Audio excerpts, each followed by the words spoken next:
El actor Robin Williams sabía que estaba enfermo cuando se quitó la vida el 11 de agosto del año 2004. No hace relativamente mucho, ¿eh?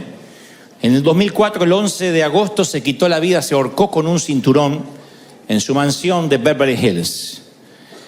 Decían, o dicen los que vivían con él, estallaba en los últimos años en llanto sin motivo, se olvidaba los diálogos que se había aprendido para sus películas, se perdía en medio de una conversación. Su viuda dice, era un desconocido en sus últimos meses. Una de sus maquilladoras de toda la vida dijo, era horrible verlo que al final del rodaje se ponía a llorar y decía, estoy perdiendo la capacidad de hacer reír, que es lo único que sé. Y hace poco salió una biografía de la vida del artista que muestra al hombre detrás de los personajes, y él tenía un temor, una paranoia, que traía desde que era muy jovencito, temor a enfermarse.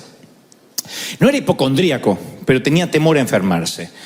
Y cuando se quita la vida, hacen una autopsia como corresponde, según la orden forense, y descubren que tenía una enfermedad neurodegenerativa, se llama la demencia con cuerpos de Lewy. Los cuerpos de Lewy es una de las terceras enfermedades de demencia en el mundo. Se le dice cuerpos de Lewy porque son unos cuerpos llanos que aparecen, son como estructuras proteicas que aparecen y se instalan en las neuronas, y entonces a partir de allí todo se empieza a degenerar en un efecto progresivo de degeneramiento del cerebro. Así que el actor de Buenos Días Vietnam, Patch Adams, una noche en el museo, un día se quitó la vida y decidió que era lo mejor, puesto que no quería que le tuvieran lástima. Cuando yo recordaba la historia de Robin Williams, porque he visto sus películas, me parecía un actor, y me parece un actor estupendo, un comediante extraordinario, yo pensé que la sensación del miedo viene de muchas maneras. Y esto es independiente si somos actores o vivimos debajo de un puente como homeless, o literalmente no teníamos dónde dormir o pasar la noche, o tener una mansión. Es independiente, es indistinto del estrato económico, del estrato socioeconómico, el estrato espiritual, de donde vengamos, de qué cantera fuimos cortados. Todos en algún momento estuvimos ese miedo, ese temor a algo. Tal vez no a la muerte. Los que tenemos a Dios sabemos dónde vamos cuando nos toca partir a la eternidad, bajar al sepulcro, ¿no? Pero las personas, todas, indistintamente de donde provengamos, luchamos con algún temor, con un miedo a algo desconocido. Y yo llamé al temor una curva en el camino, porque es la curva, cuando uno va en la ruta, es el momento donde uno no puede ver lo que acecha a la vuelta de la esquina. Una sensación mínimo de inseguridad. Y en la vida, las curvas en el camino es cuando no sabemos qué viene. Ya sea que acabamos de casarnos o acabamos de divorciarnos. Ya sea que salimos del panteón o salimos de la nursery. Siempre hay un momento donde decimos, lo que viene no me compete, no sé, no tengo el resto del plano. Y esa curva en el camino produce, más que ansiedad, el temor. Si vamos a estar a la altura de las circunstancias.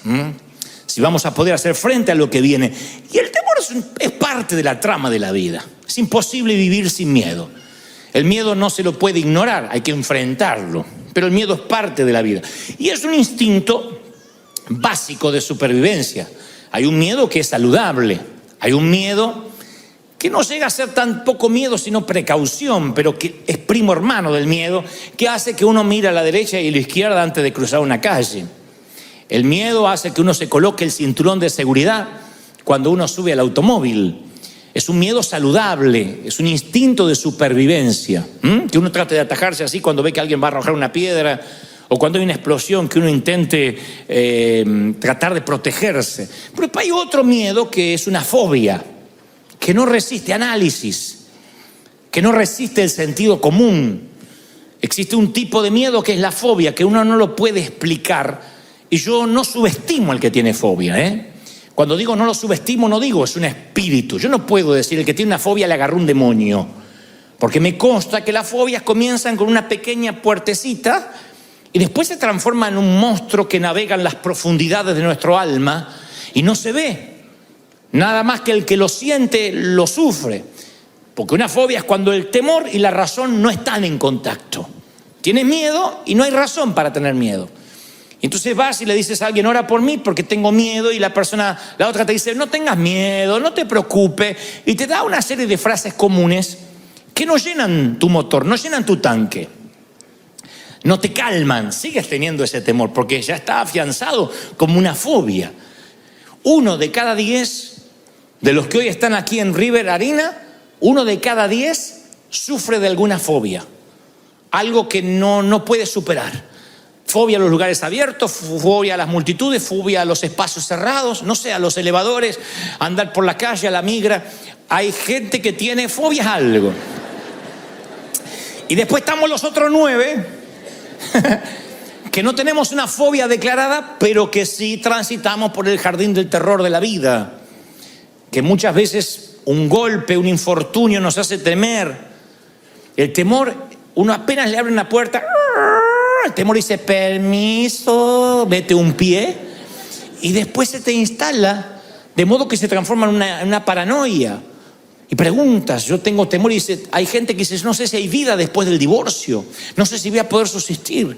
Otros dicen, yo no sé si hay vida después de la muerte de un cónyuge, la pérdida del sustento.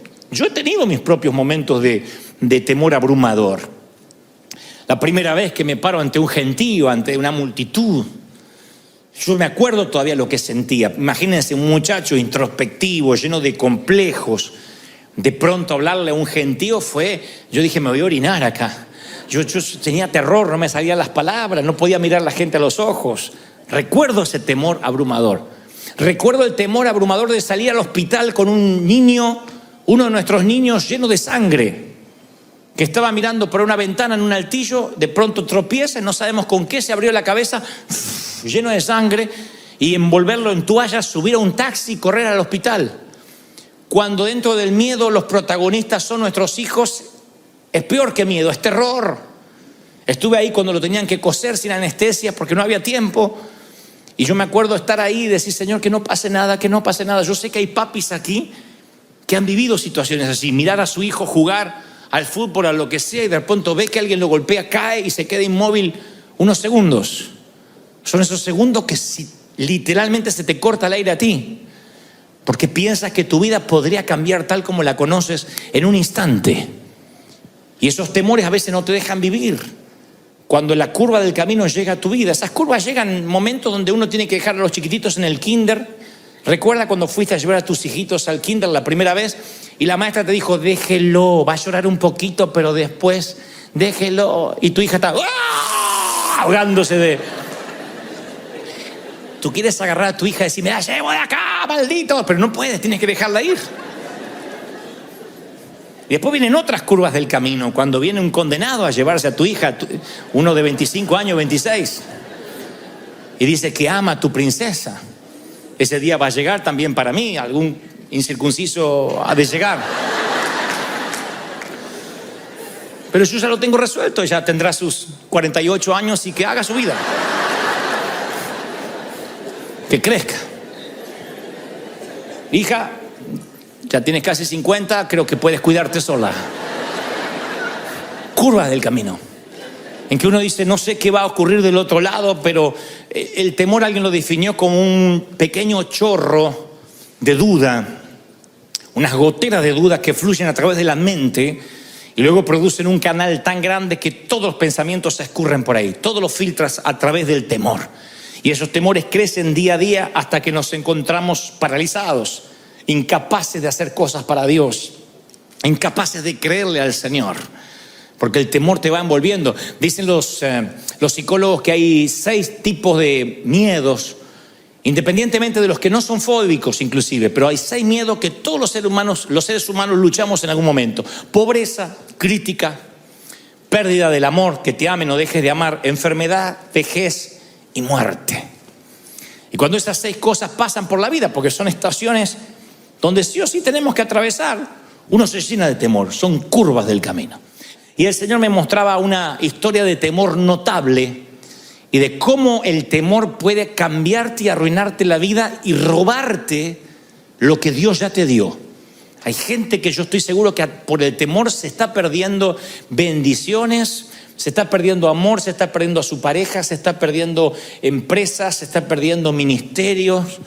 Y no es que Dios no se lo quiera dar, el temor no les permite ver, les impide ver lo que Dios tiene. Hay una curva en el camino que no les deja ver y los llena de ansiedad y no avanza. Y las Escrituras hablan justamente cuando la delegación de espías, en el éxodo de Israel, la delegación de espías fueron a espiar, valga la redundancia, a Canaán.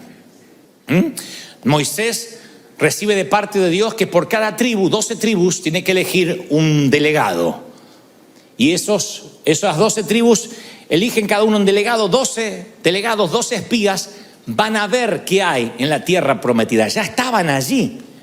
Así que se reúnen en una asamblea en Cades Barnea y dicen, bueno, vamos a decidir qué es lo que hay, vamos a hacer un reconocimiento. Dios nunca les envió a los espías para consultarles si conquistaban o no. Dios nunca les dijo, miren, ahora son mi board. Si ustedes después por mayoría votan que no, no lo hacemos. Probamos otra tierra prometida. No. Aquí van a una experiencia de reconocimiento. Nada más. Era un equipo de avanzada para la conquista. Dios dijo, esta es la tierra que ya les entregué. Noten el verbo, nunca dijo que les voy a entregar, vamos a ver si se las puedo dar. Ya les entregué, ese es el hogar final, luego de generaciones de esclavitud en Egipto. Estamos hablando del suelo patrio de Abraham, el sitio donde iban a plantar la bandera finalmente, el suelo patrio de sus sueños. Pero Canaán era la curva en el camino del Éxodo y los israelitas no podían ver a la vuelta de la curva. Así que envían 12 espías después de la asamblea. Y 10 de ellos, la historia la conocen todos, 10 de ellos vienen con un reporte negativo. 2, Josué y Caleb, que la Biblia describe que tenían otro espíritu, otra atmósfera, otra manera de pensar. Dicen que sí se podía porque Dios ya se los había dado, dijo los vamos a comer como a pan. Pero eso eran Josué y Caleb. Los otros 10 dijeron no, nos vimos a nosotros como langostas. Hay unos gigantes espantosos del otro lado, están armados hasta los dientes. Cuando vayamos nos van a liquidar. Y este informe negativo produjo una infección de temor que duró 40 años. No una semana, no un mes. Les costó años de penas y tragedias. Dios nunca había establecido ese espíritu de temor que trajo de vuelta al comité de recomendación. Era un espíritu de temor que se enquistó en el pueblo. 10 tipos infectaron una nación por 4 décadas mínimo. 10 tipos. Yo digo, qué increíble que 10 puedan infectar toda una nación. Les metió temor, les infundió un espíritu de miedo. Ahí es cuando el Señor me decía ayer, quiero que le digas a mis hijos que el temor ignora mis planes. El temor ignora el plan de Dios. Dios te puede dar un plan, Dios te puede dar un proyecto y tú dices, sí, Dios me lo dio. El temor va a hacer que te olvides del plan, si permites que el temor tome control. Aun cuando Dios te dio la palabra, el temor va a tomar el control, se va a poner al timón y va a poner a la palabra de Dios en el asiento trasero. Hay mucha gente acá que a mí me consta que tiene capacidad, que Dios está dispuesto a darle recursos, a conectarlos de manera divina con gente que no conoces, que vienen a ti a abrirte las puertas. Todo está listo para que el efecto dominó se produzca y el temor se para la puerta como el matón del barrio y te dice, acá no pasas. Es lo que le pasó a Israel, no pudo atravesar esa última línea. Dice la palabra en Deuteronomio 1:19, y salidos de Horeb anduvimos por aquel grande y terrible desierto, por el camino del monte del Amorreo, y llegamos hasta Cades Barnea. Entonces os dije, habéis llegado al monte del Amorreo, el cual Jehová nuestro Dios nos da. Dios ya te dio. No termina este año sin que te convenza de que Dios ya te bendijo. Dios ya te dio. ¿Lo crees? Mira, Jehová tu Dios te ha entregado la tierra. Sube.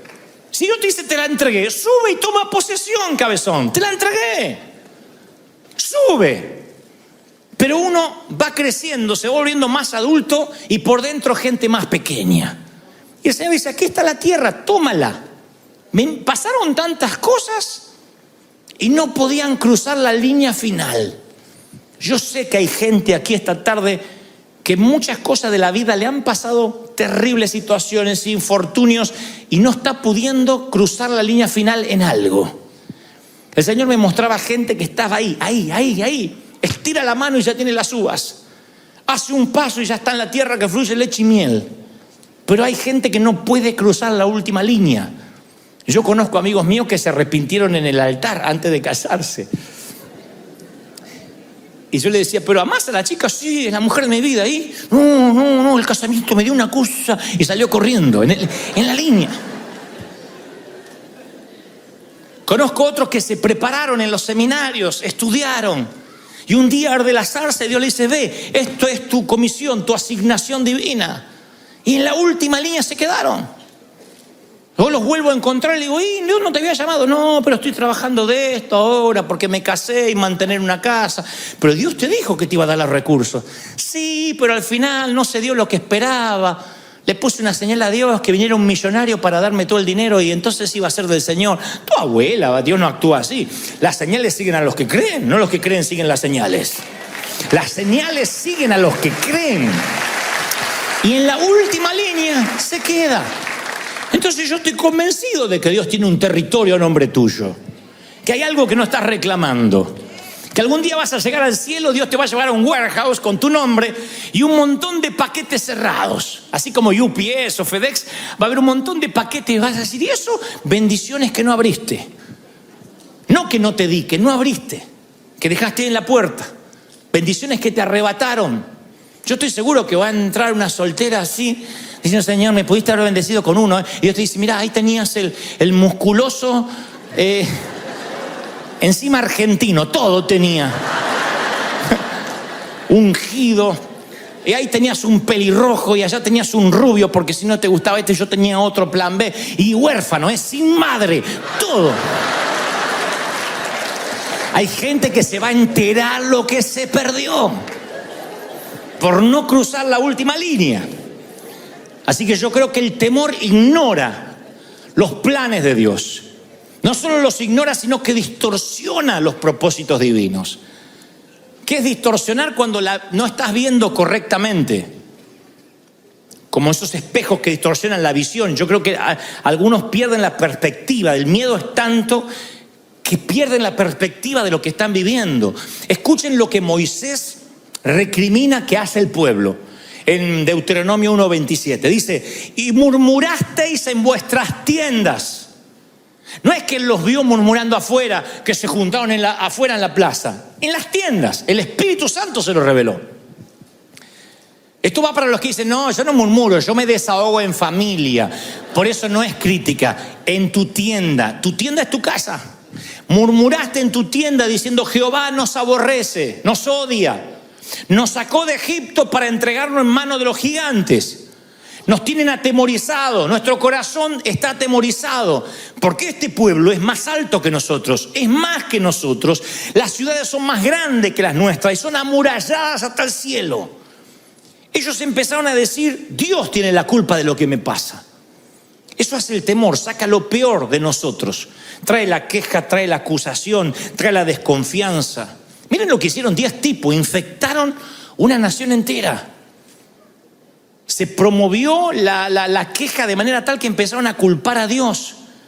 El único gigante que debían temer estaba dentro de ellos, que era el temor. Sus perspectivas estaban tan distorsionadas, estaba tan distorsionada que llegaron a decir, somos como langostas, nos van a aplastar. Nos han traído a este camino para que seamos la comida de los impíos. ¿Ven que cuando más grande el temor, más débil es el razonamiento? No razonamos. El temor distorsiona nuestra perspectiva de los propósitos de Dios y encima lo culpamos a Dios. Me acuerdo exactamente que un día subo a un avión, iba para cierto país y abrí una rendijita de temor pequeña a volar. Miedo a volar. Yo no puedo tener miedo a volar. Que yo tenga miedo a volar es como que un pintor tenga miedo a la pintura, que un chef tenga miedo a la comida. Yo vivo volando. Y cuando subí a un avión me acuerdo que se movió más de la cuenta, que las turbulencias son algo natural, normal. En las leyes de aerodinámica un avión se tiene que mover. Y sin embargo yo me empecé a preocupar y dije, opa, me agarró miedo. Pero dije, bueno, Señor, es un momento. Ya a la vuelta del viaje, ya venía con más miedo, el avión se movió un poquito, ya llamé a la azafata, le digo, señorita, haciéndome el vida resuelta, ¿no? Señorita, por favor, un juguito de naranja y una pregunta. Es como cuando uno va a la farmacia a pedir una aspirina y un supositorio, ¿no? Que uno dice, una aspirina y un supositorio. Bueno, así, jugo de naranja y una pregunta. Porque en realidad lo llamaba para la pregunta, no para el jugo. Le digo, este avión se mueve mucho así, es normal, es porque es viejito. Y me dice, ¿usted es novato viajando? No, yo viajo hace como 20 años. Ah, señor, no se preocupe. Sí, y el avión iba así, se movía la azafata. No se preocupe, es normal. Y ahí el temor empezó a crecer. No sé por qué, fue hace varios años, empezó a crecer. A tal punto que me paralicé. Y no es que le tenía miedo a la muerte. Dije, en el avión no me quiero morir, prefiero morirme en una cama. En el accidente terrestre es más fácil, es más rápido. Viene el chinito de frente, ¡ah! Muy ya está. Pero el avión vas cayendo. Y me agarró un temor. Tuve que hablar con un piloto. Conocíamos una amiga que tenía un hijo piloto y tuve que decirle, mira, quiero que me mostró videos de cómo las alas resisten, que le paran un tractor arriba, que cómo prueban a los aviones. Me dice, no te preocupes. Le digo, ¿qué pasa? Y le empecé a preguntar cosas. Tuve que hablar con un piloto porque no me podía sacar el temor. Pero esto no es el tema. El tema es que yo empecé a culpar a Dios, igual que ellos. Yo empecé a rechazar invitaciones, empecé a no ir a ningún lado diciendo, Dios me metió este temor para que yo no viaje. Él es sabio. Y a veces, ¿qué me culpas a mí? Miedoso, yo no te metí ningún temor. Empecé a rechazar invitaciones, empecé a no querer ir a ninguna parte. Me llené de miedo. El enemigo dijo, si a este le pongo un temor de volar, no va a producir ningún impacto en ninguna parte. Él sabía cómo inmovilizarme. Estaba así de que me pase lo que la dama que se encerró 12 años en su departamento en Buenos Aires. Donde el enemigo te mete un temor. Digan que el Espíritu Santo después, yo dije, Señor, me tienes que liberar de esto. Un día me liberé a tal punto que hoy el avión se mueve, la gente reza, se empieza a poner los paracaídas y yo duermo. De verdad, yo duermo y veo que la señora se pone el paracaídas, no se va a tirar. Yo duermo. Me dio una paz el Señor. Pero recuerdo cómo el enemigo se quiso meter. Hay momentos que el enemigo se quiere meter con cualquier bobería para que tú no sueñes, para que tú no avances. Tal vez lo tuyo no sea miedo a volar, pero sea miedo a emprender un negocio, miedo a casarte, miedo a tener hijos, miedo a cambiarte de país, miedo a renunciar, miedo a dejar las redes. ¿Cuánta gente hay que se queda con lo peor? No conoce lo bueno porque dice, no, por lo menos esto es lo que tengo. Y ahí están, amarrados. No crecen, no avanzan, no pueden soñar. Hay gente que dice, ay, si pudiera. Y claro que puedes. Ay, es que si pudiera, es que yo ya no tengo edad. Ya estoy en los 30, te dice. Increíble. Hay gente que envejece cuando decide envejecer. Hay gente que le falta un bastón aunque tenga 25 años. Hay que darle un bastón y orar por su próstata aunque tenga 25 años. Porque uno envejece cuando decide envejecer. Cuando deja de soñar, cuando deja de pensar, cuando deja de avanzar, cuando el temor se le mete y termina siendo un paranoico o un hipocondríaco. E Israel tenía miedo y la culpa resulta que murmuraban en contra de Dios. El temor no solo te distorsiona e ignora los propósitos divinos, sino que es contaminante, es tóxico, desalienta a los que te rodean. Yo he visto que el que tiene temor, el temor extiende sus tentáculos. El que tiene temor hace que toda la familia tenga temor. El desaliento, el temor siempre es contagioso, es un principio devastador.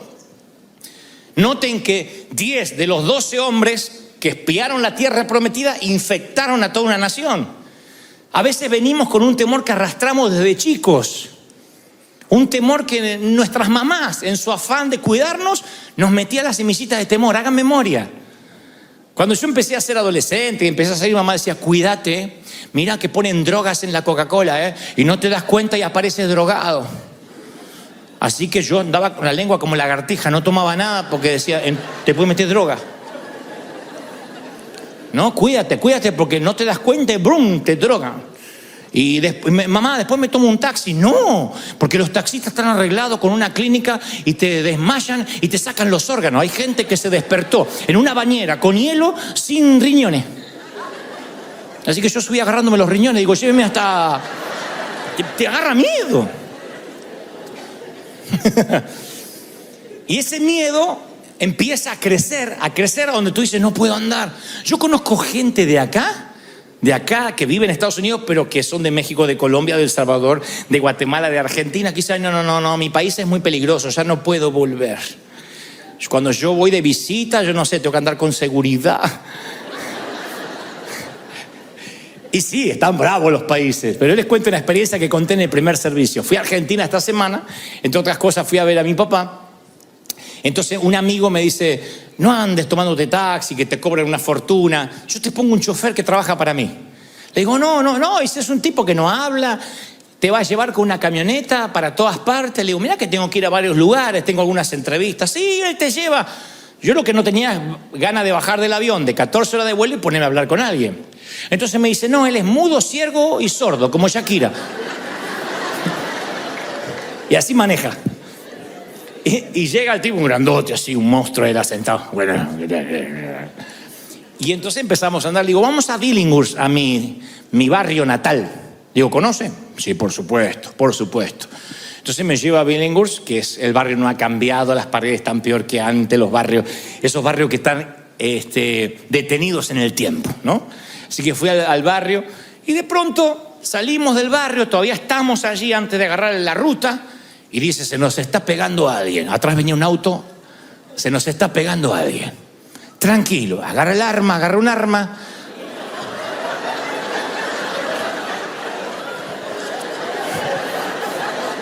Ah, sí, porque yo no nací en Buckingham, de ahí vengo.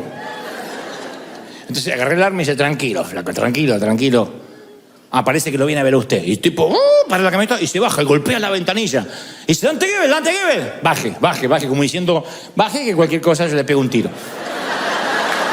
Al otro, no a mí. Entonces, y había un muchacho que estaba todo con su ropa así de mecánico, no sé qué. Me dice, Dante, te vi acá en el barrio, por eso empecé a seguir tu auto. No te acordás de mí, no estás el negro, soy el negro, decía. Y no me pude acordar. No, pero yo me acuerdo, yo creo que él o soñó que era mi amigo o Dios me hizo olvidar del negro. Yo soy el negro, ¿no te acordás? No me acuerdo, ¿cómo que no? Yo estaba de novio con la Marisa. ¿Te acordás? La Marisa, la que está el negro. Y como me insistía tanto que habíamos compartido la cuna, entonces, ¿qué se hace en esos casos? Negro.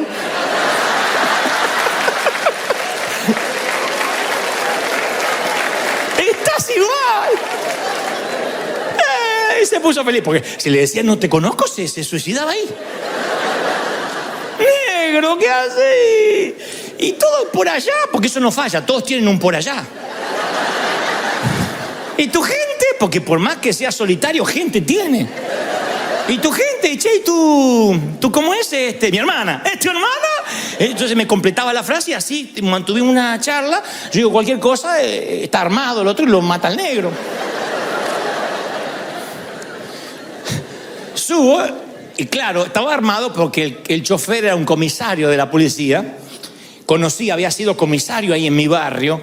Ahora es un policía retirado y tiene portación de armas, ¿no es cierto? Entonces me decía, no, es que aquí yo sé que su seguridad es muy importante y si veía que se ponía la cosa fea, me decía. Dice, ¿conoce al caballero? Eran amigos de la infancia y no tengo la menor idea quién es. Sé que es el negro.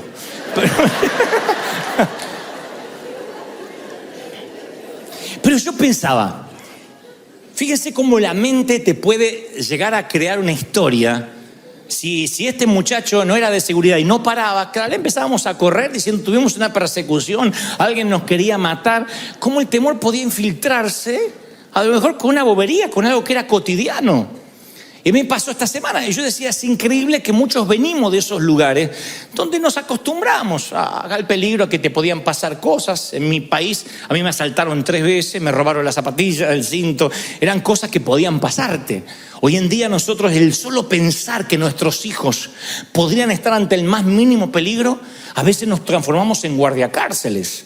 No les dejamos ser libres y lo contaminamos a nuestro hijo. Como mamá me decía, te van a poner drogas, te van a enfermar, te van a quitar los órganos. A veces uno sin querer arrastra en los patrones genéticos esos miedos. Y hay que cortar, porque el temor saludable es aquel que hace que tengas cuidado. El temor saludable te coloca el cinturón de seguridad. La fobia hace que no subas al auto. El temor saludable hace que mires la calle antes de cruzar. La fobia hace que no salgas a la calle. El temor saludable es que tomes tus recaudos antes de emprender un negocio, veas con quién te vas a asociar, de dónde vas a sacar los recursos. La fobia hace que digas, me quedo de empleado porque es lo seguro. La fobia no te deja avanzar, no te deja pensar. Y se infecta, se transmite, es algo desalentador. 40 años arruinados por 10 hombres que tenían miedo. Cuando ellos regresaron trajeron a un gigante mucho más terrible de los que habían visto, el gigante del temor, que acechó todo el campamento y devoró la fe y el valor de una nación. El temor es transferible, no te olvides de eso. Siempre decimos nosotros que nadie, como dice el apóstol, con ligereza imponga manos. Claro, no es que el que te toca ya te pasó el temor, pero a veces uno está tan abierto, tan sensible, uno es como tierra mojada, entra la semilla y entra el palo también. Y cuando uno es una tierra mojada que dice, pastor, oré por mí, ese hombre, si a veces es pastor o no es pastor, ora por ti y muchas veces te va a transferir sus temores, sus cosas. Ojalá que te transfiera fe, que te transfiera valor, pero a veces hay cosas negativas. Me acuerdo que estábamos por hacer nuestro primer estadio en el año 96. En el año 91 Dios nos da una palabra y me dice, pastor de los jóvenes te dirán, llenarás los estadios, en una noche Dios te hará conocido, traeré la gente del norte, del sur, del este y del oeste, yo los soplaré, no te preocupes, ni por la gente, ni por los recursos, porque yo soy el que te levanto, muchacho. Yo tenía 23, 24 años, un pibito, chamaco. Y Dios nos da una palabra de fe, y en fe vamos al estadio, rentamos el estadio en fe, pagando una pequeña parte, una seña, diciendo que el resto lo vamos a pagar después que se termine el evento. Tuvimos favor con el presidente del club. El presidente del estadio Vélez, llamaba Gámez, me dice, ok, ahí está el estadio, pueden hacerlo. Pero unas semanas antes yo voy a predicar a una pequeña iglesia de provincia, donde hay un pastor que todavía recuerdo, no le diré quién es, por una cuestión de no herir susceptibilidades. Le digo, pastor, ¿no orás por mí porque voy a hacer un estadio? Y él me dice, pero no te conoce nadie. ¿Y los recursos? No tengo nada, pero Dios me dijo. Bueno, me impone las manos y ora. Y dice, Padre, yo te pido que lo bendigas. Si tú lo has mandado, está bien. Si no es tu voluntad, está bien también, Señor, que se dé cuenta que tú no lo mandaste. Pero si tú lo enviaste, Padre, esas oraciones que no se comprometen demasiado, ¿viste? Si te sanás, gloria a Dios. Y si te morís, porque Dios quería que te muriera. Esas oraciones que no se comprometen. Cuando termina de orar, me dice, estás loco. Yo oré, pero estás loco, flaco. Esto es un suicidio. ¿Quién te va a ir a ver? No te conoce nadie. No, yo ni loco. Claro, era el pastor de una iglesia más o menos pequeña, con un montón de temores. Y ahí me di cuenta, sin querer, que me lo había traspasado los miedos. Me fui a dormir con un miedo. Me levanté con un terror. Que dije, vamos a suspender todo, suspendamos, esto no es de Dios. Me olvidé de las palabras proféticas, me olvidé de lo que Dios me dijo, de todo. Un terror de que no iba a poder pagar, que iba a terminar preso, soñaba de que salía al estadio y no había nadie. Y había un compañerito del colegio que decía, ¡ja, ja! Y se reía de mí. Soñé que salía, ¡ay! Me había olvidado de vestirme. Mire, el temor abrió una puerta y todos los pensamientos se filtraron por ahí. Volvimos a orar con el equipo de profetas, unas hermanas que oraban, y dice la hermana, el Señor me muestra que un espíritu de temor se metió en ti. ¿Te hiciste orar por alguien? Sí, un pastor. Dice, bueno, te transfirió el espíritu de temor, te transfirió el espíritu de miedo, y hay que cortar ahora. Fíjense lo importante.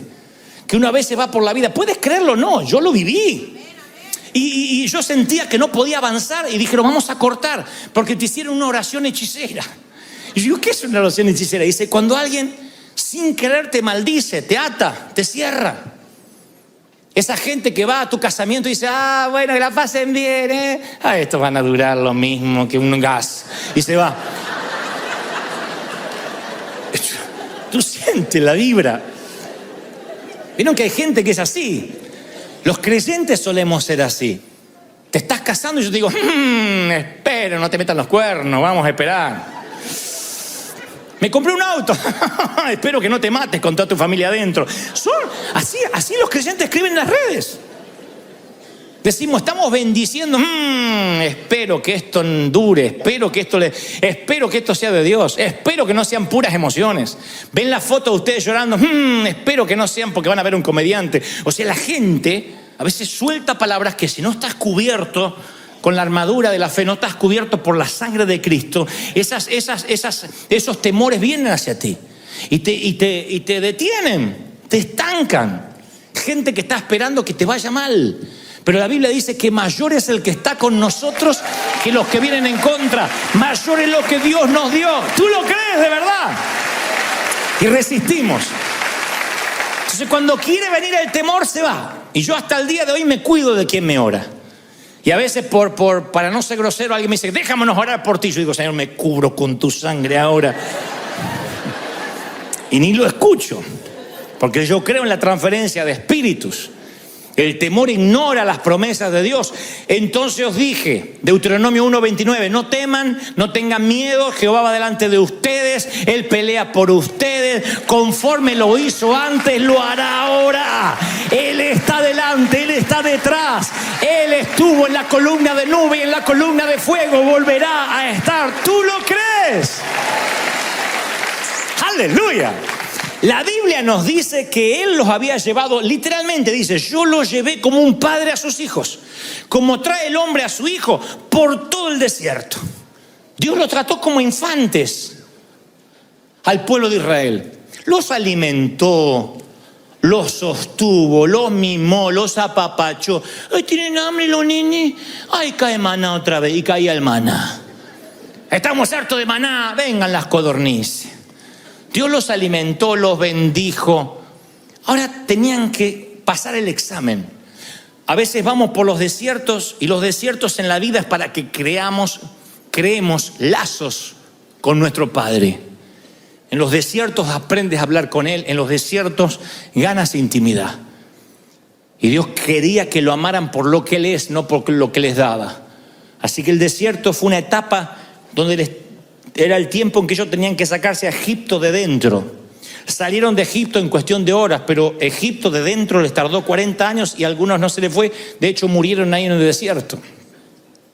La esclavitud es tan fuerte en algunos, el miedo es tan fuerte que a veces tarda años en que empieces a confiar en las promesas de Dios. Y Dios le dice a Israel, así como yo estuve, yo voy a estar, yo no cambio. Le estaba diciendo, no mires lo que los faros delanteros de tu automóvil te muestran, que son los gigantes. Te doy permiso para que mires por el espejo retrovisor y veas cómo yo estuve, cómo nunca te he fallado. Como estuve en el pasado, tú tienes que mirar hacia atrás y Dios dice, y tienes que decir, si Dios nos trajo hasta aquí, nos va a llevar hasta el futuro. Pero sus ojos estaban congelados por lo que veían adelante y parecía que los gigantes aplastaban todo lo que Dios había hecho. Por eso yo te pregunto esta tarde, ¿de verdad que no hizo nada Dios en tu pasado? De modo que puedas decir cómo estuvo, va a seguir estando. ¿De verdad que todos tenemos la memoria tan frágil que podemos decir, a mí Dios nunca me libró de nada? ¿Cuántos están aquí y dicen, Dios me sacó de situaciones que pensé que no iba a salir? ¿Tienes ¿Tienes una historia para contar? ¿Sí? Que dice, Dios me sacó, Dios me libró. Contesto en el servicio anterior y no quiero pasar por alto. Yo me forjé como un hombre de fe de muy jovencito, pero no porque era un gran hombre de oración, de estar en las montañas con Dios, porque no teníamos recursos, era fe. No teníamos una iglesia para recurrir, empresarios, amigos, no teníamos nada. Entonces era fe. Nunca tuve un presupuesto en mi vida, porque ¿qué iba a tener presupuesto si no tenía plata? Me decían, tienes que hacer un presupuesto. Cuando venga para pagar, Dios dará para pagar. Pero no teníamos entradas, salidas, nada. Llego a Estados Unidos y aquí me dicen, los anglos, para los cuales nosotros dependíamos, me dicen, aquí hay un presupuesto. No te puedes mover de este presupuesto. El presupuesto no alcanzaba ni para pagar los boletines que tienen en las manos. Y yo digo, ¿cómo vamos a predicar? ¿Cómo vamos a hacer tal cosa? No sé, el presupuesto. Aquí se maneja por planillas Excel. Lo que está dentro del presupuesto puede gastar. Sí, pero necesitamos más músicos. No está en el presupuesto. Entonces, durante meses yo empecé a ajustarme el presupuesto. ¿Cuánto hay? ¿Cuánto puedo gastar? Y había poquito y yo decía, Señor, ¿qué pasó? Es como que Dios no pudo pasar la migra, como no lo dejaron venir para acá. Que Dios quedó de México para allá, Estados Unidos, Dios acá no operaba. Y un día el Señor me dice, yo soy el mismo Dios de ayer. Quiero que mires por el espejo retrovisor, que dejes de mirar los gigantes y mires de dónde te traje, cómo te formé, qué pasó en tu desierto, quién te sustentó, quién te mantuvo, cómo fue tu éxodo. Ahora te encontraste una curva en el camino y te morís de miedo. Entonces llamo a Argentina a un amigo que tengo allá y le digo, búscame en un lugar que habíamos dejado un depósito, cajas, mis periódicos, las revistas donde yo haya salido. Y este habrá pensado, le agarró el espíritu de megalomanía, que querrá verse a sí mismo. Le dije, quiero que me traigas todos los recortes de periódicos, qué dijo la prensa, quiero que los traigas. Y cuando vengas aquí a Estados Unidos, me traiga los recortes. Me trajo un pilón así. Empecé a recortar y mandé a hacer cuadros. Dice el pastor de los jóvenes anoche, llenó el estadio, no se sabe dónde saca el dinero, pero ahí está. Todo. Toda nuestra oficina hay cuadros memoriales de lo que Dios hizo. El que va y no conoce mi corazón piensa, mirá, este se está mandando la parte de quién fue o qué hizo, pero es para mí. Cada vez que alguien me viene a decir, no hay plata, no tenemos, no hay, el Señor me dice, vuelve a mirar lo que yo hice. Como estuve contigo, yo voy a estar en tu futuro, voy a estar en tu presente, voy a seguir estando contigo. ¿Tú lo crees de verdad? Así que si yo fuera tú, pegaría versículos bíblicos en la alacena, en la nevera, versículos que te sostuvieron, pégatelos. Aunque tengas seminario bíblico, aunque seas doctor en divinidades, pégate versículos donde pases más tiempo junto al inodoro, ahí. Para que te recuerden cómo Dios te sostuvo. Recuérdate, si hay una radiografía o un diagnóstico médico que el médico te dijo, mire, me sorprende que usted no tiene nada, no lo tires, vuélvelo a sacar y dile, este mismo Dios lo volverá a hacer otra vez. Dios te va a respaldar, tú lo estás creciendo, te va a bendecir el Señor. Va a abrir puertas, sendas donde no la hay, caminos que parecía que estaban cerrados, porque el temor es un pecado. El temer es un pecado. Dios le dice, no quisiste subir, fuiste rebelde al mandato que yo te di. El temor es lisa y llanamente desobediencia. Cuando la palabra dice no temáis, es en el orden imperativo, es una orden, no temáis. ¿Cuántas veces Dios te tiene que decir no temas? El tener temor es vivir en pecado. Para Israel significó una generación perdida, sentenciados a vivir sin reposo, nómades de vagar sin hogar por el desierto. Hasta que el último murió, no entraron al hogar. Y yo sé que hay personas aquí que Dios les ha preparado regalos valiosos, increíbles. Tienen ahí están a punto de tomarlo y sin embargo el Señor dice, te vas a vagabundear por el desierto o por el cementerio de los sueños rotos. Porque ¿qué pasa si tomo la decisión equivocada? ¿Qué pasa si no es el compañero para mí? ¿Qué pasa si me voy de misionero y extraño? ¿Qué pasa? Y los que se niegan a obedecer a Dios se condenan a vagabundear en el desierto de los sueños que nunca pudieron ser. Yo estoy convencido que el temor es una curva del camino, pero estoy convencido que los que no toman la curva dejan de avanzar. Y el Señor dice, cobrad ánimo, esforzaos, no teman. Yo voy contigo, no te dejaré, no te desampararé. ¿De quién temeré? Jehová es la fortaleza de mi vida. Jehová está conmigo, no temeré lo que me pueda hacer el hombre. ¿Están conmigo? No temas, dice el Señor. Y te digo lo que dije hoy esta mañana temprano, no te rindas. Mi querido, no te rindas. No me digas que tienes 70 años y por eso te vas a rendir. No te rindas aunque tengas 80, si tienes 20, 14, no bajes los brazos. Todavía no sonó la campana, nadie arrojó la toalla. Y si te caes en el cuadrilátero, bueno, te vuelves a levantar. Y si te equivocas, te vuelves a levantar. Abajo hay una red llamada gracia. Caes en la gracia y te vuelves a levantar. Pero no te rindas, pelea. Ofrece batalla. No te des por vencido. Pelea por tus sueños, pelea por tu compañía. Lo que tengas que hacer, hazlo pronto, porque la vida se te va a escurrir. Y el temor lo que hace es esclavizarte y robarte lo que no se puede recuperar: tiempo. El dinero sí se puede recuperar.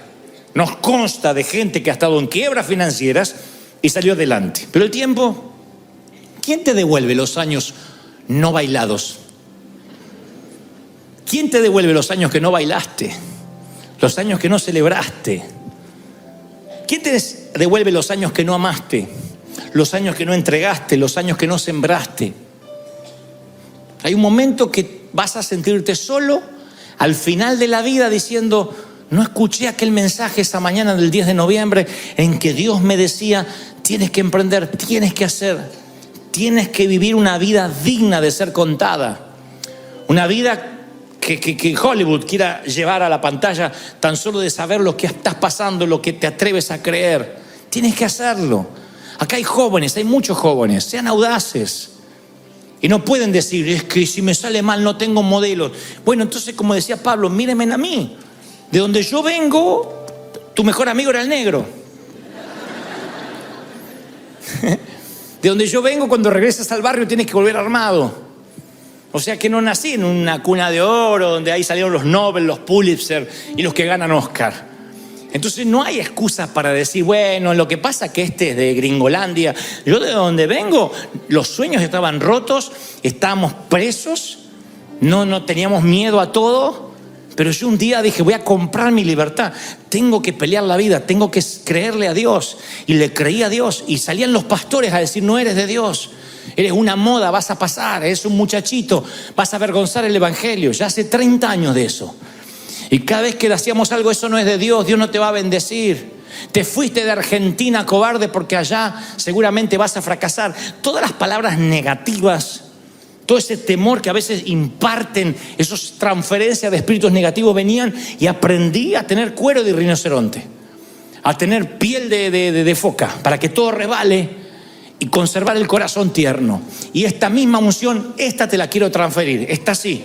Una unción de valor, una unción de fe, una unción de poder, una unción de creerle a tu Dios. ¿Tú le crees? ¿De verdad que le crees a Dios? Vamos, ponte de pie, yo quiero orar por ti.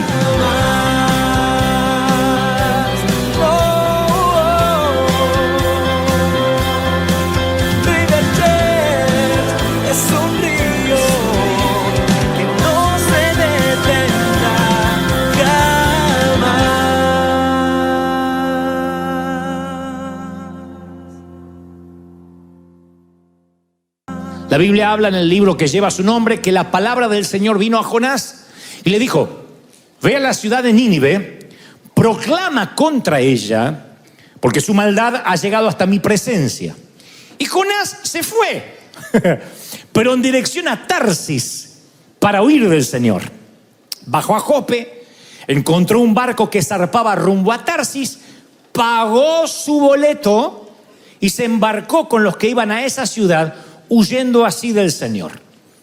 Para empezar, porque no todo el mundo tiene que saber, Jonás era contemporáneo de Oseas y de Amós, y todos vivían el mismo tiempo en Israel, un tiempo donde Israel estaba en rebelión contra Dios.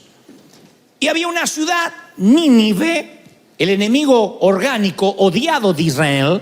Nínive era la capital de Asiria. Los asirios eran conocidos por su maldad para con sus rehenes, su maldad para su gente conquistada. Porque cuando conquistaban a cualquier ciudad, a cualquier imperio, los asirios violaban a sus mujeres, torturaban a sus hijos, los desmembraban. Los libros históricos cuentan que los asirios eran tan crueles que escribían en los muros con la sangre de sus víctimas. Así que cuando Dios le dice a Jonás, yo quiero que vayas y pregones contra Nínive, eso estaba bien para Jonás. Él tenía algo personal, como todo israelita, contra los asirios. Pero le dice, quiero que pregones que si se arrepienten, yo los voy a perdonar. Está hablando de los mismos que decapitaban a sus enemigos, que infringían dolor, temidos y odiados, y Dios en su gracia les va a dar una segunda oportunidad. Diles que se tienen que arrepentir. Jonás, si tú predicas bien el mensaje y lo haces de manera correcta, todos los ninivitas se van a arrepentir y yo voy a traer un avivamiento a la ciudad. Eso no sonó bien para Jonás, así que el profeta ahora tiene dos problemas. Número uno, a mi humilde entender, si Jonás predica y Nínive se arrepiente, los asirios se arrepienten, él va a sentir que traiciona a su pueblo israelita, porque está dándole una oportunidad a estos desgraciados que tendrían que morir, a estos condenados. Él sentirá que va a ayudar a preservar con vida al temible enemigo de Israel. Si no se arrepienten, si ni siquiera reciben su mensaje, su vida corre peligro, porque los ninivitas descuartizan a los profetas, especialmente si traen un mensaje de condenación y además si son israelitas. Así que Jonás, como sea, está fregado. Está entre la espada y la pared. Vaya o no vaya, él siente que está en un conflicto de intereses. No quiere predicar. No quiere que se arrepientan y tampoco quiere que no se arrepientan. Así que hace lo que no debió hacer nunca. Una tercera opción. Escapa. No acepta lo que Dios le dice, se rebela, encuentra un barco hacia Tarsis, paga su boleto y se sube a bordo. Ahora, este es el primer principio. Permíteme dibujarte un mapa mental. Nínive estaba literalmente a 900 kilómetros al este de Israel. 900 kilómetros al este está Nínive. Él está aquí, Nínive está a 900 kilómetros al este. Tarsis es una ciudad de Europa, España, está a 4.000 kilómetros al oeste. O sea que realmente este tipo está escapando. 900 kilómetros está la voluntad de Dios, al este. 4.000 para el otro lado no está la voluntad de Dios. Yo encuentro a un hombre que en vez de recorrer 900 kilómetros en la voluntad de Dios, está dispuesto a viajar 4.000 para alejarse de su voluntad. Siempre que uno desobedece a Dios, el viaje es más largo. Quiero que te lo grabes cognitivamente en la corteza cerebral, en tu corazón. Cada vez que uno se mueve de donde Dios quiere enviarte, eso te va a llevar mucho más lejos de lo que planificabas viajar. Cada vez que desobedeces tienes un viaje más largo. Tenía 900 kilómetros obedeciendo a Dios, tiene 4.000 desobedeciendo. Ahora, no necesariamente lo que te está pasando tiene que ver con el enemigo o algo que Dios haya provocado, sino con malas decisiones que tomamos. En algún momento Dios nos envía a hacer algo. Y no hablo necesariamente de ministerio, a veces es cortar una relación tóxica, a veces es iniciar una relación, a veces es terminar con un empleo, a veces es mudarte de lugar, tener una vida intencional, hacer algo. Cuando no lo haces, tú empiezas a viajar en dirección contraria, de modo que te alejas de lo que Dios quería para ti y haces un viaje más largo. Y muchos ni siquiera, no es que no están en Nínive, 900 kilómetros para acá, ni siquiera se quedaron en Israel, mínimo. Se fueron 4.000 kilómetros para el otro lado tomando una decisión a su manera. Y a mi manera puede ser una linda canción de Paul Anka interpretado por Frank Sinatra, pero no sirve para vivir. My way. Uno no puede tomar su propio camino, su propia manera cuando estás en las manos de Dios. Y ese kilometraje, ese millaje adicional es lo que Dios nos quiere ahorrar. Yo entendí, y lo entendí de la peor manera, que los 40 años de desierto no siempre son obligatorios para todo mundo. Yo me crié en una iglesia donde me decían, el proceso del desierto no se puede evitar. Si quieres la tierra prometida, pasarás por el desierto. Pero yo veo a un Dios que pudo haber llevado a Israel en meses a Canaán, a Cades Barnea. Sin embargo, dieron vuelta en círculos por 40 años, no porque Dios quiso por deporte. Él no jugaba con los seres humanos como si fuesen marionetas. Ellos decidieron dar vueltas debido a su incredulidad. Y el Señor me muestra a través de las Escrituras que no tienes que pasar ciertos desiertos. Hay gente acá atravesando aguas muy turbulentas. El Espíritu Santo me mostraba gente triste, familias tristes por decisiones que han tomado y están atravesando un viaje a Tarsis que yo no los mandé. Cuando no obedeces a Dios, automáticamente desobedeces. No hay términos medios. La Biblia no tiene términos medios, ni siquiera hay lugares vacíos. O estás lleno de Dios o estás lleno del diablo. O obedeces a Dios o estás en desobediencia. No hay tal cosa como neutralidad. Tú no puedes mantenerte neutral. Tú no puedes estar en la mitad de algo. Tú no puedes obedecer a Dios por aproximación. Bueno, Él me manda a Nínive, pero puedo ir a una ciudad cercana a Nínive. No. Desobedeces, tanto te vayas para allá o a Tarsis. Cuando Dios te da una dirección y te pierdes, el camino es más largo y uno se enfada. Siempre el camino es el más largo cuando desobedeces a Dios. Pero hay otro principio más que el Señor me mostraba, que el regreso también será largo. El regreso no será fácil, porque cuando tú en algún momento decidas darte cuenta que estás mal, que tomaste una decisión fuera de la voluntad de Dios, hay 4.000 kilómetros entre tú y el punto de partida. Ni hablar de donde Dios te quería al comienzo, que de donde el punto de partida todavía hay 900 kilómetros más hasta Nínive. En otras palabras, el viaje de regreso también es largo. Hay gente que se aleja de Dios por años, hace las cosas mal y pretende que Dios lo arregle con un I'm sorry, padre, I'm sorry. Quiere un de repente. Un de repente es la llenura del Espíritu Santo. Pero cuando tú haces las cosas mal por años, el regreso te va a costar. No hay manera de obviar eso, no hay manera de saltarse el hacer las cosas mal. Hay padres que se han venido a este país para trabajar y han dejado a sus hijos en sus países natales respectivos. Me consta, gente que tiene sus hijos allá, los dejó chiquititos. Está bien, no estoy juzgando tus motivaciones nobles de darle una vida más digna a los tuyos. Pero esa desconexión se paga. Ese viaje de regreso es largo. Después viene esa mamá cuando el hijo tiene 20 años y dice: mi hijo está en la droga, mi hijo está perdido. Yo quiero que le ore para que se le vaya el espíritu. Y no es un espíritu. No tiene que ver el diablo.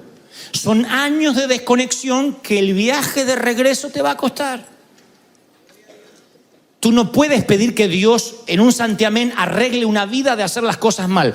Te perdona. Las cosas son hechas nuevas, pero hay consecuencias que afrontar. Hay gente que no diezma nunca.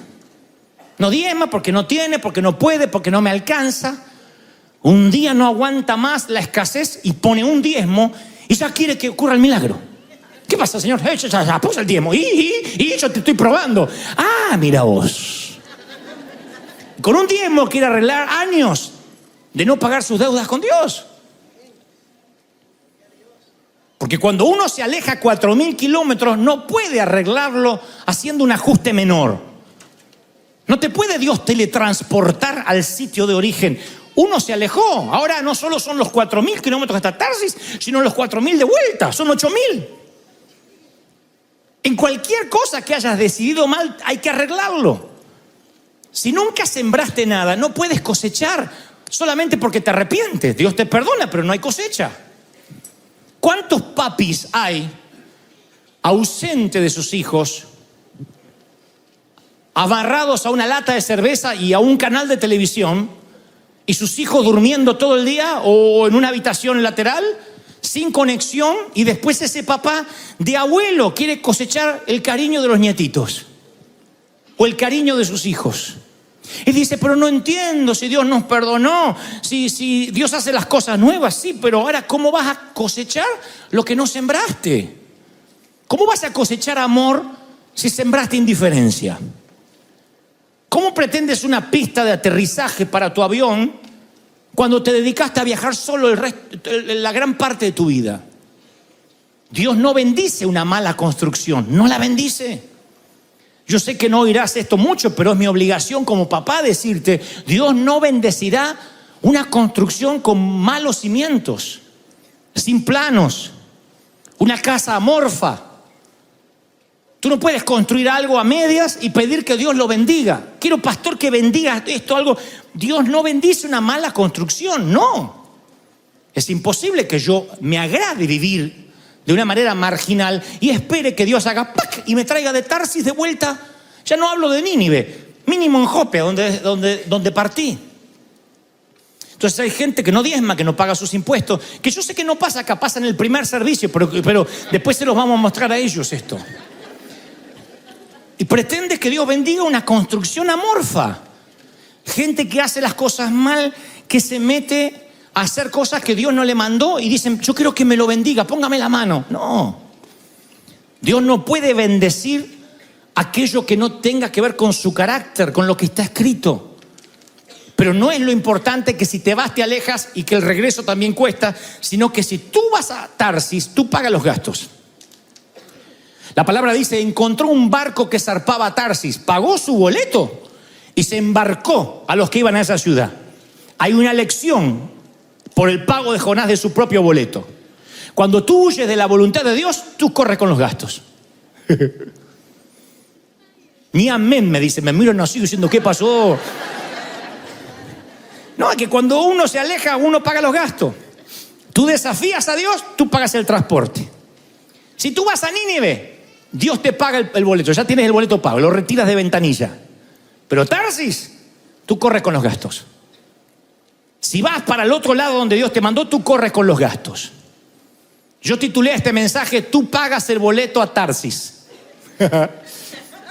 Tú pagas el boleto a Tarsis. Si algo te está costando más de lo que pensabas pagar, está durando más de lo que pensabas quedarte y te ha llevado más lejos de lo que pensabas ir, es muy probable que estés yendo para Tarsis, que estés en una relación disfuncional, que estés emprendiendo algo que Dios no te mandó, que estés en una iglesia muerta, sin presencia de Dios, y ahí estás, porque tienes miedo de dejar, porque tienes parientes, porque tienes amigos, no sé. Pero cada día que vas rumbo a Tarsis, un día más que te alejas y el boleto lo pagas tú. Dios habría costeado su voluntad. Lo que trato de decir es que cuando algo en un hijo de Dios se mantiene de manera crónica, tienes que levantar los ojos, abrir los ojos y parar las antenas. No puede haber algo crónico. Te lo voy a poner así. Tú puedes pasar por una temporada de enfermedad. ¿Quién no?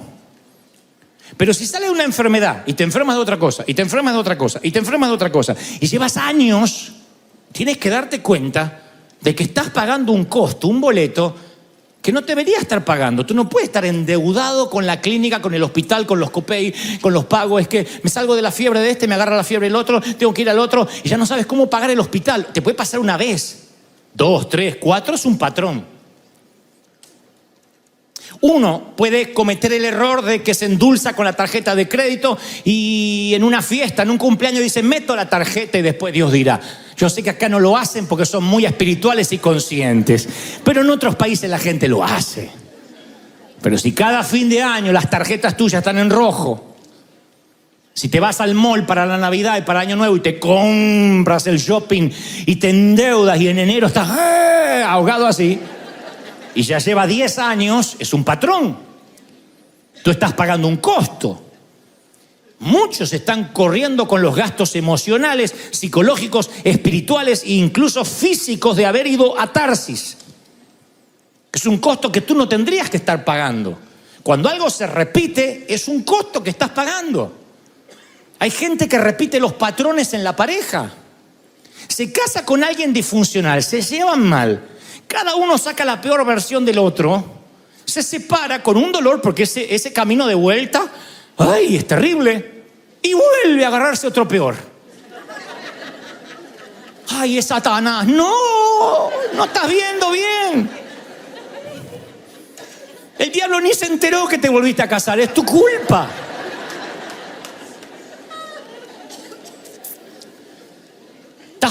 pagando un boleto a Tarsis. Tú siempre pagas el boleto a Tarsis. Jonás fue y se lo pagó. No dijo, vengo a buscar el boleto que Dios me dejó pago. Él se pagó el boleto. Siempre nos pagamos el boleto para el otro lado.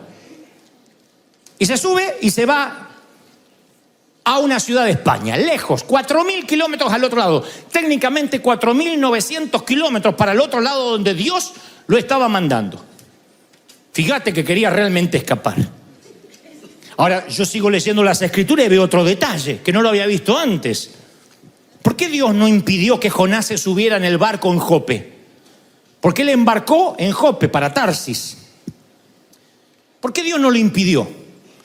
Y de allí surge esa teología irresponsable de aquellos que creen que Dios es un Dios reaccionario a lo que uno hace. Por ejemplo, bueno, yo voy a ir para allá. Si Dios no quiere, que me frene. Yo ya le pedí al Señor, si esto no es de Dios, que se suspenda la boda, que se caiga algo sobre el novio y se muera ahí. ¿Por qué Dios tiene que andar con psicología inversa? ¿Cuánto uno puede criar a un hijo que dice, mami, voy a poner los dedos en el enchufe, si esto no es tuyo, parame? ¿Cuánto? Cruzo la acera sin mirar, si esto es peligroso, parame. No se puede tener un hijo así, porque uno es un bombero apagando incendios. Y creemos que Dios trabaja en el 911, apagando nuestros incendios. Yo he escuchado gente decir, yo emprendo cualquier cosa que Dios me pare. Si no tengo que hacer este viaje, que suspendan el vuelo. Si viajas en Avianca, se suspende todos los días y nunca sabes si Dios te está hablando. ¿Cómo si esto no es de Dios, que Dios me pare? Dios no lo frenó, se tomó, compró el boleto, se subió, se puso los auriculares, el tipo, y se fue. Pero cuando te vas a Tarsis, Dios no te va a frenar cuando embarcas, te va a encontrar en medio de la nada. Te va a encontrar en medio del océano. Pero en algún lugar va a salir a tu encuentro. Tú dices, si esto no fuera de Dios, ¿por qué me permitió avanzar? Porque primero, no eres un robot. Segundo, porque tienes libre albedrío. Tercero, no eres un ángel. Cuarto, tú puedes hacer lo que quieras. Dios no tiene que andar reaccionando a lo que tú haces, parándote, deteniéndote. Si esto no es tuyo, Señor, que no puedas salir de aquí, del trancón. No. Si esto es tuyo, que el trancón se aligere. No podemos manejar a Dios como si fuera Aladín. Como frotar una lámpara y nos da los deseos. Tú haces con tu vida lo mismo que yo con la mía, lo que decidamos hacer, y eso trae consecuencias, positivas o negativas. Tu carácter se basa a partir de las decisiones. Las decisiones forman el carácter. Entonces yo no te voy a andar vigilando qué tú vas a hacer, ni Dios te va a andar parando y vigilando. Es una decisión que tú tomas. Pagas el boleto a Tarsis, te subes al barco y en el medio de la nada te vas a encontrar con el Señor. Y lanzó Dios sobre el mar un fuerte viento y se desencadenó una tormenta tan violenta que el barco parecía que se iba a hacer pedazos. Miren qué literal, qué explícito que es el autor. No dice más o menos una tormenta de verano. No, parecía una cáscara de nuez el barco. Mi querido, ¿y si esas circunstancias adversas que estás atravesando no tienen que ver con el enemigo, no tienen que ver con Dios, sino que tienen que ver porque vas a contrapelo, vas al revés, a contramano de donde Dios te mandó? Hay gente que hace meses tomó una mala decisión, otros hace años. Y a través de los años van a contramano luchando contra el viento del Espíritu de Dios. Yo entiendo que puede haber una tormenta tropical sobre tu vida, pero cuando la tormenta no para, y son años, años y años, ¿no estás cansado de estar endeudado? No me digan amén, pero con esa carita estamos de acuerdo. ¿No estás cansado? ¿No quisieras tener, no ser rico, tener para ganar en vez de tener para pagar? ¿No quisieras tener dinero para decir, me voy a comprar algo lindo, un calzón dorado para sorprenderlo a él, qué sé yo, en vez de tener que coser el mismo? ¿No estás cansada de depender de medicamentos y dejar esto? Hay gente que tiene una farmacia en la nevera, pero no porque está pasando una condición médica, sino una, dos, tres, sale de esa, un mes de estar bien y otra vez. Entonces, ¿qué? ¿Naciste para sufrir? ¿Estás en pecado? No necesariamente. A veces llevas años y años viajando para Tarsis, luchando contra los vientos. Y ojalá eso te afectara solo a ti, porque ojalá esto fuera un problema personal entre Dios y Jonás. La tormenta asustó tanto a los marineros que empezaron a arrojar el cargamento al mar para aligerar el barco. Era un barco de carga. No era un crucero de placer, era la gente que trabajaba de eso, estaba perdiendo su salario. Fíjense lo que un polizonte a bordo hace con los que tiene cerca. Un polizonte a bordo hace que nadie pueda avanzar, que nadie pueda crecer. Ese es el problema. Cuando un polizonte, va a Tarsis en lugar de ir a Nínive, hunde a toda la familia. Un día mi papá se enojó con el pastor. Yo era chiquito, así que no supe los detalles. Pero mi papá se enojó con el pastor, no sé por qué, o algo le cayó mal. Entonces un día dijo, no vamos a congregarnos más. Mi mamá dijo, ¿y por qué? ¿Qué tiene que ver Dios? No, es que no le quiero ver la cara más a ese, por el pastor. Y no nos vamos a congregar más. Y no es que nos vamos a hacer mundanos. Vamos a leer la Biblia, vamos a hacer devocionales en casa. O Dios no puede estar con nosotros también. Y tenía cierta razón. Pero de pronto su decisión de irse a Tarsis nos empezó a afectar a todos. Mamá enfermó de cáncer al poco tiempo. Otra vez el cáncer volvió la quimioterapia, la metástasis, los medicamentos que habíamos olvidado, otra vez volvieron a estar allí en la mesa de luz. Mi hermano fue convocado al servicio militar obligatorio en Argentina, casi lo matan. Empezamos a notar que la mano de Dios había apartado de nosotros por un Jonás. Es imposible ir a Tarsis y pensar que no va a afectar a tus hijos, que no va a afectar a tus cónyuges, te va a afectar. Yo recuerdo que nosotros nunca teníamos mucho dinero, siempre éramos clase media tirando a subsuelo. Pero recuerdo los 3 o 4 años peores siendo cristiano que pasamos.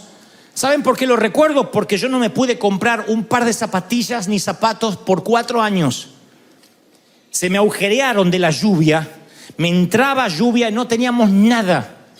Me acuerdo porque no podíamos comprar literalmente ni ropa interior. Fueron los años que mi papá dijo, no diezmo más porque eso es para el Antiguo Testamento. Se puso teólogo el viejo, la primera vez que se puso teólogo. Y cuando alguien me explique que eso no es tan Malaquía y solamente para los viejos, que alguien me lo explique, yo voy a diezmar. Y cortó. Y empezamos todos a vivir una escasez. Antes de eso había milagros. Yo no tenía para el manual y venía alguien y decía, mira, me sobra este manual, lo compré equivocadamente, déselo al chiquito. No tenía para zapatos y alguien justo dejaba unos zapatos casi nuevos. Pero yo recuerdo como si fuera, lo podría contar hasta con un calendario. Desde el día que papá dejó de diezmar hasta el día que volvió a diezmar de vuelta, yo recuerdo esos años de escasez.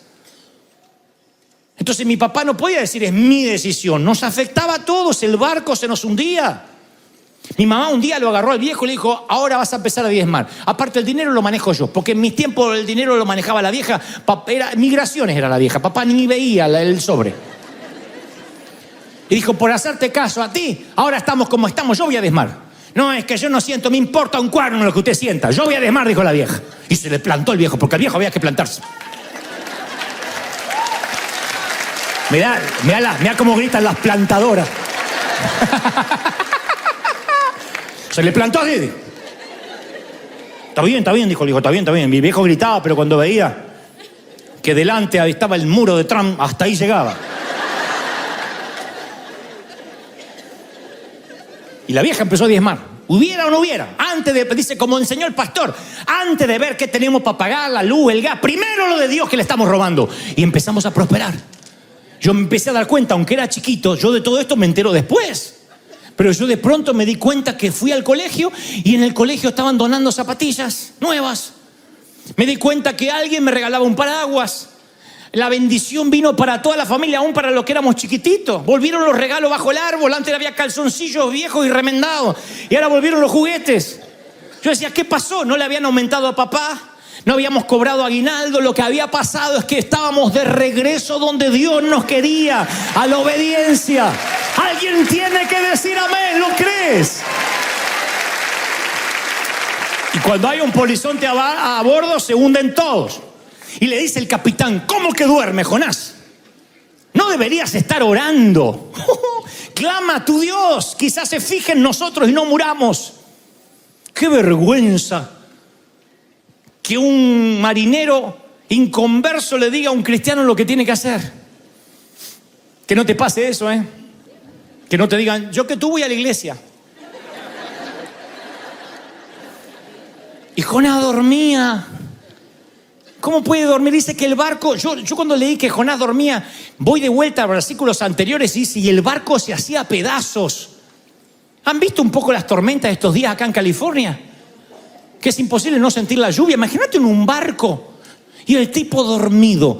¿Saben qué? El apartarte de la voluntad de Dios es un somnífero. Te noquea. Yo a veces veo gente anestesiada al dolor.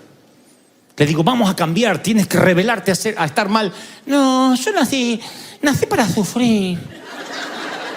Otra Navidad con tristeza en mi corazón. Es la Llorona, le encanta ser la Llorona. Va por la... Le digo: puede ser. Anestesiada. Hay matrimonios anestesiados. ¿Saben que mi abuela, con uno de los abuelos, porque se acuerda que mi abuela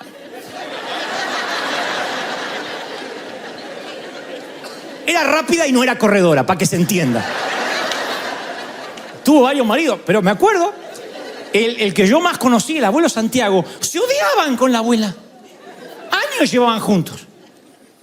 Y decía la abuela cuando pasaba, nosotros con los nietos escuchábamos todo. Decía la abuela: viejo miserable, ojalá te muera. Decía: te vas a morir vos, vieja, te voy a enterrar. Y así, dejá de masticar tabaco. Y vos, el día que vos dejes de cocinar como cocinar, yo voy a dejar el tabaco. Se maldecían así. Se detestaban. Anestesiados. Uno con el otro, anestesiados. No sé ni cómo irían a la cama porque se odiaban. Era un cuadrilátero de boxeo la casa. Sin embargo, estaban anestesiados. Hay gente que está dormida. O sea, viven en una tormenta y la tormenta los tira para allá. Y eso está... ¿Vieron esos muñequitos que hay en los lavaderos? La tormenta los hace así. Eso está: ¿cómo estás? Bien, acá. Sin plata, como todos los años. Y así duermen. Se acostumbran. No puedes anestesiarte en una tormenta. Despiértate, dormilón, le dice el capitán del barco. Y el capitán del barco dice que echa suertes para ver quién era la mala onda dentro del barco. Y las suertes los dados dan para Jonás. Esto no es una licencia para irse a Las Vegas a jugar, ¿eh?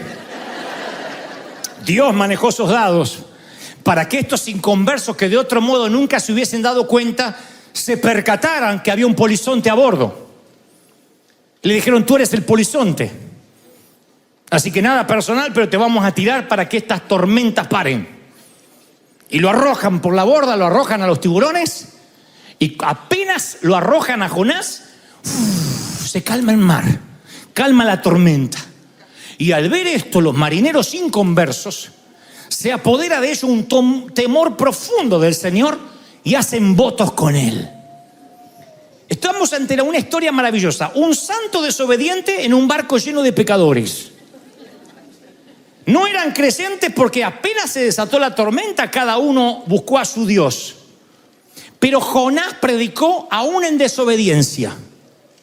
Todos los marineros se encontraron con Dios cuando vieron que tirándolo por la borda se calmó el mar. Dijeron: este es el Dios verdadero, entonces vamos a adorar. El tipo predicó desobedeciendo. Nunca supo que se convirtieron porque él estaba dando brazadas en el mar, mientras que los otros hacían votos con Dios. Pero esto me lleva a un principio. Jamás digas: si yo estuviera fuera de la voluntad de Dios, Dios no me estaría usando. Si Dios estuviera enojado conmigo, no estaría usándome para ministrar. Acá veo a Jonás, que Dios lo está usando para que se conviertan todos, y el tipo está equivocado. Porque hay gente que piensa: bueno, si estuviera mal con Dios, tal vez yo no estaría sirviendo como le estoy sirviendo. Empezamos a evaluar el promedio. Bueno, ya sé que yo tenía que haber ido a Nínive y me fui para el otro lado, pero mira cómo le sirvo como ujier. Dios usa ujieres, pastores, burras. Burras, pastores, ujieres, cambia el orden. Pero Dios usa a quien tiene que usar. Su palabra no vuelve vacía.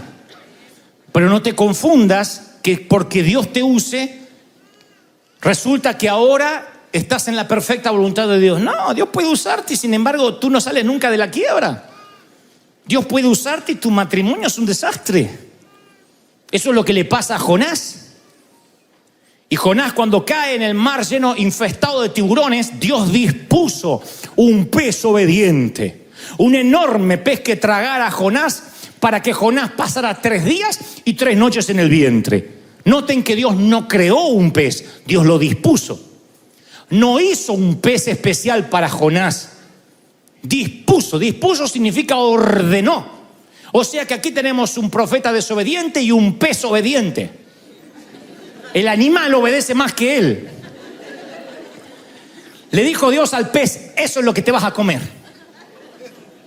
Y dispuso el pez, y el pez obedeció a Dios. El mar obedeció a Dios, la tormenta obedeció a Dios, el pez obedeció a Dios. Si Dios dispuso un pez, significa que Dios puede disponer una quiebra para traerte de regreso a casa. De allí que decimos, no, pero Dios no ocasionó la quiebra, no, la dispuso. Dios no creó al pez, lo dispuso. Dios dispuso el divorcio para enseñarte. Dispuso una temporada en el hospital, en cuidados intensivos, en el panteón. Dispuso de esa eventualidad para traerte de regreso. Tal vez no tenga que ver el enemigo, sino que el pez ha sido dispuesto por Dios. Sigo leyendo, dice, y entonces Jonás oró, el condenado recién ora. Oró en el vientre del pez. Voy para atrás y no encuentro a Jonás orando en Jope. Ni siquiera para decir, Señor, no voy a ir. No encuentro a Jonás que ora cuando paga el boleto. No ora cuando la tormenta llegó, ora cuando el pez se lo tragó. Hay gente que no va a orar hasta que alguien se lo trague. Al que está a la derecha y a la izquierda, dile, Dios te está hablando, Jonás. Dios te está hablando, Jonás. Hay gente que hasta que no está engullido no ora. Hasta que no está en un sitio tan estrecho que lo único que le quede es orar, no ora. Y Dios sabe eso. Hay gente que es orador de pez, buscador de pez. Dale un Moby Dick y el tipo ora, si no, no te ora nunca. Entonces ahí en el vientre del pez dice, miren qué oración magnífica. Miren todo lo que el tipo admite que no admitió antes. En mi angustia clamé al Señor, desde las entrañas del sepulcro pedí auxilio. Me arrojaste a los mares, las corrientes me envolvían, tus olas y tus ondas pasaban sobre mí. Fui expulsado de tu presencia, las aguas me llegaban hasta el cuello, lo profundo del océano me envolvía. El Ariares y las algas se enredaban en la cabeza, arrastrándome, me tragó la tierra. Y entonces, esto está genial, me acordé del Señor.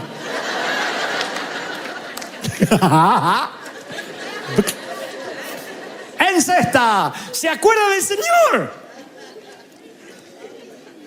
O sea, 4.000 kilómetros para el otro lado, el tipo no se acordó. La tormenta de su vida, el tipo no se acordó. Lo traga un pez y dice, ay, entre la mucosa, entre las algas y entre los jugos intestinales del pez, se acordó del Señor. No, sí, yo soy igual. Yo cuando estoy así en el hospital, que estaba todo quebrado y impotente, y que me dijeron que me quedaban días de vida, yo me acordé del Señor y empecé a buscar. Recién ahí, ¿de verdad? ¿Really?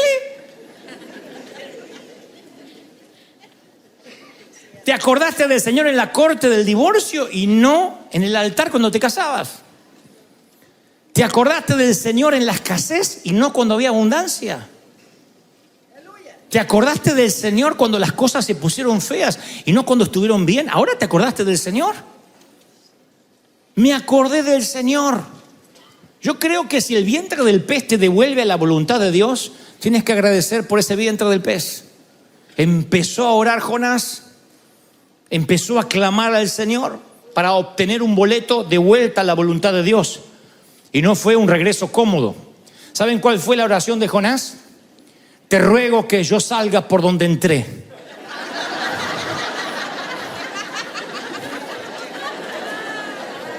¿Alguno no entendió? Lo explican después en casa. Cuando el pez comienza con arcada, dice, aleluya, gloria a Dios. Envuelvo en vómito no es lo mismo que envuelto en otra cosa por atrás. Así que salió por donde entró, pero no fue un viaje de vuelta fácil. Este es un principio que pronto olvidamos. No es el proceso que queremos. Pero si nos alejamos 4.000 kilómetros, no podemos hacer un ajuste menor para que se arregle. Hay gente que hace años que hace las cosas mal y la queremos arreglar con un I'm sorry. Tú no puedes ir en otra dirección sin darte unos cuantos golpes a la vuelta. Cuanto más permanezcas en el barco a Tarsis, más largo, más húmedo va a ser el regreso. Ese barco, ese pez, lo que te traiga de vuelta no se llama Titanic, se llama consecuencias. Y el barco o el pez de las consecuencias viajan contigo. Entonces hay gente que quiere, insisto, un de repente para que se le arregle años de hacer las cosas mal. Y vas a tener que sembrar mucho. No estoy hablando del perdón de Dios, de la gracia divina. No está en juego, no está en debate. Hablo de la cosecha. Que el viaje de regreso siempre es difícil. Nunca Jonás pudo haber dicho, ok, está bien, entendí. Con la tormenta entendí. Si quieres que vuelva, ponme un business de regreso. Y no a Bianca, quiero en American Airlines. Está bien, entendí. Con la tormenta ya entendí. Ponme un primera clase para regresar. No, ¿entendiste? Me alegro, pero vuelves en pez. Yo hice el pez y ese es mi medio de transporte. Vuelves en pez. Yo te quise pagar el boleto a Nínive, 900 kilómetros donde estaba. Te fuiste 4.000 para el otro lado y quieres volver bajo tus condiciones. Vuelves en pez. Pregúntele en aquel que atraviesa las aguas del divorcio si fue cómodo el regreso. Pregúntele en aquel que de pronto cometió errores, abortos, si el regreso a su salud mental fue rápido. Dios perdonó, Dios hizo las cosas nuevas, pero el regreso cuesta. Yo he tenido regresos en pez. Yo era un viajero frecuente de pez. Venía el pez, me volteaba y decía al asiento de siempre, me metía y me traía de vuelta. Yo era viajero frecuente, era miembro admiral del pez. Y Dios me traía de vuelta una y otra vez y nunca eran regresos cómodos. Nunca. A veces confiaba en hombres de negocios, en empresarios, en vez de confiar en Dios. Y en vez de orar a Dios, iba y pedía que no tenía que pedir. El tipo me prestaba, a veces eran usureros y a veces no eran usureros, pero me volvían loco. Yo decía, si Satanás me hubiese prestado, no me salía tan caro. El tipo me volvía loco, me llamaba por teléfono, me controlaba. Y yo decía, Señor, ¿por qué? Porque yo no te mandé. ¿Para qué fuiste a hablar en tu desesperación? ¿Por qué no confiaste en mí? ¿Por qué no esperaste que yo pagara tu boleto? Si yo te mando a hacer algo, soy un Dios informado. ¿Por qué en tu desesperación quieres ayudar a Dios? Si Dios te dice, Abraham, tendrás hijos con esa mujer, ¿por qué te acuestas con la esclava para querer ayudarme? ¿Por qué quieres acelerar los procesos divinos?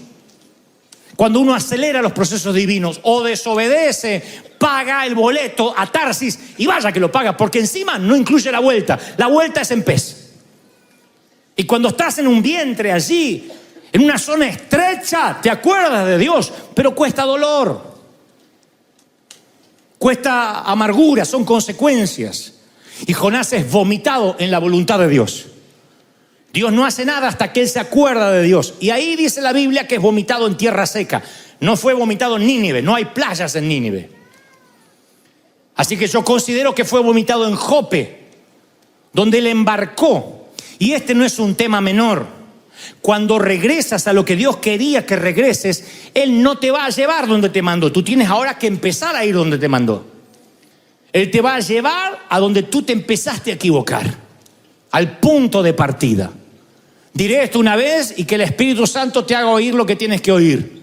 No te sorprendas si Dios te hace volver a sitios donde saliste por la ventana hasta que aprendas a salir por la puerta. A veces nuestro paso equívoco empezó al salir de un lugar mal y Dios te hace volver ahí. Yo era un muchachito impertinente que me llevaba el mundo por delante de todos los complejos que tenía. Mi manera de tapar los complejos era volverme a veces petulante, cosa que no le cuesta a un argentino. Y entonces en un momento me acuerdo que me contratan en una editorial para dibujar y no me permiten hacer lo que yo quería y pegué un portazo en esa editorial que era una editorial cristiana y me dije, me voy de aquí, y ni avisé que me fui. Y así como hice eso, hice lo mismo en un banco una vez. Y así como eso, hice lo mismo yéndome de una iglesia. Porque había metido la pata por algo que no te importa, porque estamos hablando de Jonás y no de mí. Y metí la pata. Y de pronto un pez me envía a arreglar esos problemas, a decir perdón. Me acuerdo pararme ante el jefe de la editorial y dije perdón. Cuando yo tenía 16 años me fui pegando un portazo. Me dice, no te conozco. Le digo, no, yo estuve aquí. Dice, ni me acordaba. Qué bueno, pero por las dudas vengo a pedir perdón. Fui al pastor y ese sí me acordaba y no me quiso recibir. Pero más tarde fue un hombre que me empezó a apoyar y dijo, yo nunca voy a olvidar que viniste a pedir perdón. Siempre Dios nos lleva a Jope para arreglar ese camino que se empezó a torcer. Hay cosas que tienes que arreglar antes que se termine el año. Dios me dice que no importa si le sirves hace años. Hay cosas que tienes que arreglar, hay cosas que tienes que enderezar, hay cosas que tienes que cerrar, hay capítulos que tienes que cerrar. ¿Tú lo crees? Hay capítulos que tienes que cerrar.